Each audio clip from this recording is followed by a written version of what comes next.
place pe wana linito se concentrer sur tant tout ça ko yana ko fongola bino ba bino no se ko commenter na section oyo 1. Est-ce que mandat ya président, l'actuel président, et si ekoki si deuxième terme nango, oui ou non, sur base de la constitution en 2001, est-ce que l'actuel président a contacté déjà na premier mandat na ye, et que si koyo na 2006 a contacté na deuxième mandat na ye, si koyo na 2011, est-ce que nga kota na troisième mandat ou bien premier mandat 2001, ton négligé yango, wana question tout débattre si koyo, nga lelo na ye pona te ate, naza ouvert, yami balé, na lingi congolais nyonso akende kotanga constitution congolaise na article 107 oza koloba ete mutu moko akoki kokanga un parlementaire te oiko poursuivre pe na justice te sauf soki bokangi en flagrant délit eli koloba ete ba parlementaire na biso nyonso zana bangwana ba papa kengwa dondo ba kamere ba nyonso bazawana. Peu importe, même si ba tricher ba nationalité na ba sote ko yiko kangama ekei makamona kusi pe ma justice. Ba koki ko kanga bango te. Déjà article wana ekale biso ba congolais ke tozana droit moko ya ko sambisa un parlementaire congolais te, to ko yiko poursuivre yete, to ko yiko ko na justice te. Article 104 congolais ke ne soko tanga yango bazolo ba boye.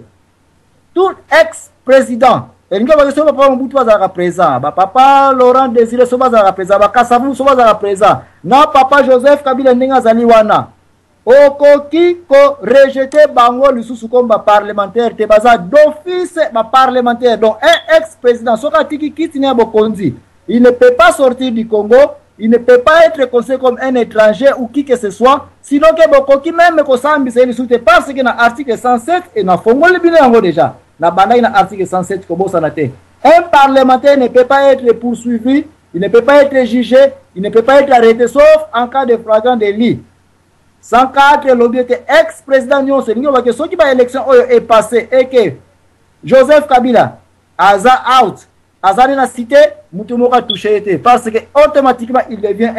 un parlementaire, un sénat. Et nous avons que Misapino est pas sénaté. Place na fongoli ba antenne ndeko na ngai congolais olobini ni tozongeli ndeko na biso muzadi à vous l'antenne.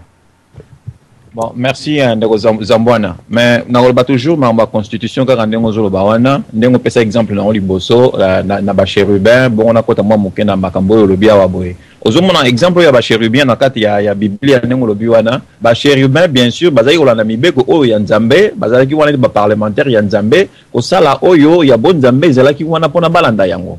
mais justement ba oyo pe bazali awa ndengo za ko comparer bango bazali ba chérubin mais ba chérubin ya banani ya batu na bango oyo ya ba Belge batie bango po balanda ba mibeko na bango ya ba Belge wana olanda constitution na bango wana hein Muto Bocha Bouana aza na nationalité belge. Bocha Bouana a participé na composition ya nini wana ya constitution wana. Mutu mususu kabamba wana aza wana kata Belgique wana a participé na nini ya ni la constitution wana. Alors Bocha Bié wana avandi wana comme président ya na soki na assemblée soki na nini wana.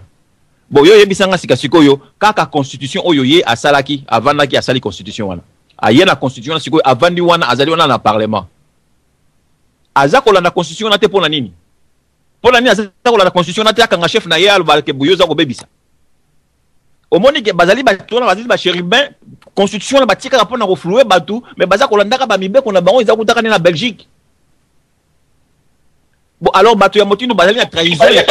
akokanga mande peuple nda ko tele ma peuple azala souveraineté bakamala batu nyonso wana il faut bakangama soki basengi bolimi il faut bakangama bana sika ba okendete bazongi bazanga na poto to kanga bango na poto ko beta bango na poto na kuna na kati ya mboka il faut ko landa na mboka wana place bazali na bango kangama peuple ko telema soki ba ke makam do bazana chance na bango ezali que bakenise makambo oyo na malembe makila ya bana Congo etangate po soki makila ya bana Congo etangi na buzoba oyo batu oyo bakozanga esika ya kokende eza la soutien so bakozala mboka nini bakoyeba ke mukolo wana nde bakomona ke soki bakomona Nzamba ko bimatala solo ndekona na so bakomona oyo bango bakomona oyo ezali blague constitution ezali chiffon yali bozabo le vandi sika wana bo ba même constitution na siko bazoti wana baza kolanda ote pona nini nani ala de la constitution wana ndekona nga oyo ni bozabolo Bon, et là, monsieur Balobaki, on a tout ça, ngwana, soki c'est l'équipe, c'est l'équipe, bon, ça va, c'est l'équipe, mais eza mama amingi pour na ndeko na biso na soki azako critiquer ba mususu ba mususu na atiki bango, mais eza mama amingi. Bazaka toujours baza na click moko. Nazo sino na maloba ndeko na, merci. Ah, Pasteur Mouzadi. Tout dit tout saka. Musungidi wetu. Na banza yo ibinze mwana biso toyemba kabiso bana gandashika. Ha. Lo lubu ilu. Donc nazala likama ko bakisa te parce que nazala ko mona ndengo za ko vibrer kuna. Je te comprends bien.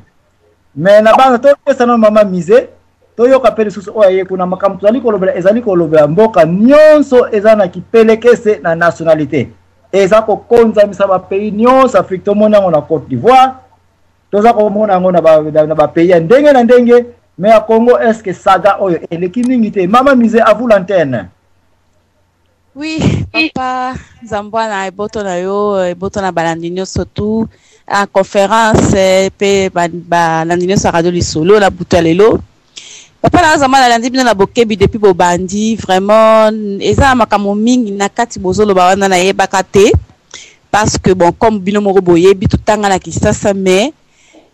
constitution ya Congo ezalaki eloko moko ngantuka na bima na Congo sans que na yeba que enfin j'étais très jeune na yeba même pas que constitution ezalaka na kati ya mboka parce que toyekola ba éducation politique toyekola civisme mais na Kinshasa en tout cas totikala koyekola constitution ya Congo te bon siko na lina loba boy omoni ba makambo tozolo ba ya bakengo na ba Rwanda bazaki dala kosala na Mobutu wana. Est-ce que le problème n'a pas été quitté parce que la clause de la Constitution et permettra au président à s'entourer de collaborateurs étrangers. Peut-être que na kawana qui batouana basana bango pour totali bazaki de la nationalité congolaise de père étranger, mère étranger bazo bazala ba position biso moto yi bazala kinango. Est-ce que zaki pour la bongo te azwaki bango na ebité ndenge beaucoup expliquer peut-être boutement ko kozala expliquer pour côté na zo comprendre pena bien te ce qu'on a nina lo baboy peut-être présence na bango pe siko batuwana comme mutu na bango azali ko battre na bango azali te et que bazala ba intérêt na bango bazala ba lingba battre peut ba reprendre na kati ya Congo. Est-ce que présence na bango na ya parlement na Sénat est ça stratégique te par exemple parce que ndenge auto lo baboy auto lo ba na saisir que Motomo Razala doit poursuivre député ou bien sénateur na kati ya Congo. Est-ce que présence na bango na parlement ou bien na Sénat na Congo est ça stratégique te pour ba mi battre la bango moko d'abord na zongsi maloba na banza papa Mouzadi asi apesa ki déjà réponse wana mais papa odompe alobela ki yango lisusu ndenge angle yo koteli eloko moko ngana retenir attention. Toyeba qui te que constitution ezalaka ça c'est un toyeba qui éducation civisme mais qui impère qui manifeste en serika bazako te ya biso oui likambo olobi ko sala erreur te biso nyonso c'est la même chose toyeba qui sinon que même papa Etienne Tshisekedi muto azali patron ya droit na Congo muto azali droit civil soko landi na YouTube na maloba aluti ko na Belgique que sikoyo alinga comme un pasteur pour que côté à moi na Congo la constitution. Je me pose bien la question, est-ce que ce n'est pas depuis que bisoba na diaspora to komi ko lobby la makamba constitution oyo ya mwana papa Etienne Tshisekedi anga ya na deuxième version anga koma mais de nouveau na politique pour comprendre et erreur asala ki na tango yepe azala ki na kiti wana ya kozanga côté ya bana ya Congo ko fongola ba omisu na constitution to kozanga ko sala constitution. Bikamo yo poser question, ngai pe na poser question, mais parce que ngai naza tellement na problème awa ya kozanga ko pesa point de vue na lelo, mutu azali na kata ako répondre biso. Yango na toke na pas ya ndeko Goya, na banza mutu nyonso yo question, oya nyonso yo répondre mama mise na mitu ya makasi auti ko poser awa question, na oya ngai tika boya bo répondre biso ndeko Goya na pesa antenne ko bosa na mama mise te question aya makasi a poser awa ya eza biso nyonso. Mbote mingi papa mbote ba nyonso ya radio lisolo eza bino ndeko Goya Nabu na landi article 7 oyo uti kotangela biso awa malheureusement na ba sujet lokola oyo esenga vraiment ba juriste ba vanda ba expliquer biso nini oyo et bombami na sima d'article oyo parce que biso tozali kotanga selon compréhension na biso mais aussi on a plus une compréhension juridique explication moko juridique de façon que to comprendre bien mais na ndenge tozali kotanga na ndenge ko petite explication moi je pense peut-être na biso banangai ou bien na petite compréhension nangai il fallait kotanga on a nuance parce que ngapa na constitution na awa na moi les deux premières phrases dans va bien qu'aucun parlementaire ne peut être poursuivi, recherché, arrêté, détenu ou jugé en raison des opinions ou votes émis par lui dans l'exercice de ses fonctions. Pour n'engager, moi, deux phrases qui argument nyonso parlementaire, tout député, à quoi il paye sa nakati ya plénière na bango de bazala na palais du peuple, je ne sais pas où, et ils allaient ils allaient contre le pouvoir ou pour le pouvoir, jamais à quoi ils allaient objet ou bien il y a poursuite judiciaire. Donc, à quoi il faut critiquer le président de la République, à quoi il faut critiquer Mouzito, à quoi il faut critiquer le ministre, n'importe qui, mais jamais à quoi il faut objet à poursuite moko judiciaire. Donc, moi, liberté moko ezali ne sikawana. Mais, ma paragraphe, il y a partie, la troisième phrase n'est vraiment, na mei kotanga wote na suka, na zomo na c'est un peu flou. Moi, il appelle sa opinion na ngai na ba phrase wana musite parce que na boy na ko le n'importe quoi. Donc c'est vraiment là où il y a matière juridique à expliquer biso. Mais compréhension na ngai suki kaka na deux phrases, na deux premières phrases pamba. Papa na suki na zo ngisima loba. Merci de Gogoyav na sagesse au saleli pona ko pesa clarification était ba article oyo et comment mi na batepe o bazali na mayele mingi parce que eza ko pesa biso vision générale mais bazape ko insister na kati ya constitution congolaise était ba loi ezali ko contrôler chaque article na ba détail nango bokende na pouvoir judiciaire qui est na ba magistrat na ba juge ba okota na détail ya moko moko ndengolo bi papa Goyabe merci coup de chapeau na réserve omipesi ba vide ezali ba vide ngo eza pouvoir ba magistrat ba juge ba bazana yango en détail ba kota vraiment comment ekoki kozala biso na niveau tozali tozaka kozwa l'union kokaka brut et puis ba détail ya kati nde ba juriste nde ba koyiko ya na bengi sa ba juriste ba ndeko nanga bo mona teke naza ko sala musala oyo ngai moko j'appelle les juristes na minute oyo bazana www.radiolisolo.com baza ko landaka ne ba kimi koya na kati site oyo parce que ba travail ki pe bango moko na temps ya deuxième république na temps Mobutu so ki ba ye awa ekebo découvrir bango ils se réservent pour donner leur nom baza ko yoka ngai ba yebike na solo na bango avant na émission spéciale 2-3 jours avant bango nyonso point ba kimi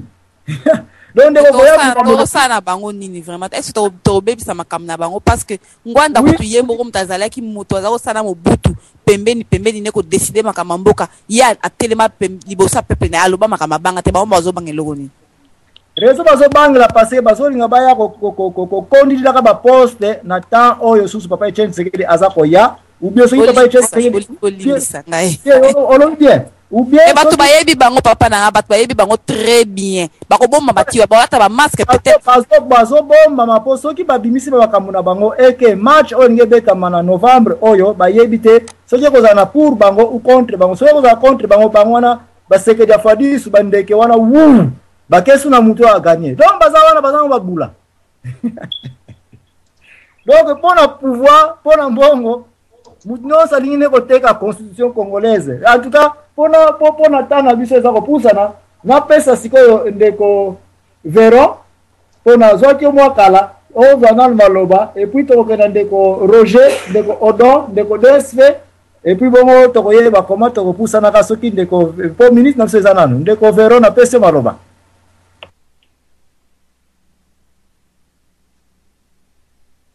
bon namoni ndeko Véron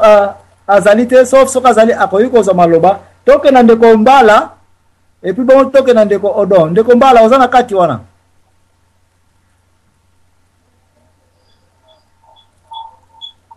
ndeko Mbala soko azalite na pesi pa ya ndeko Odon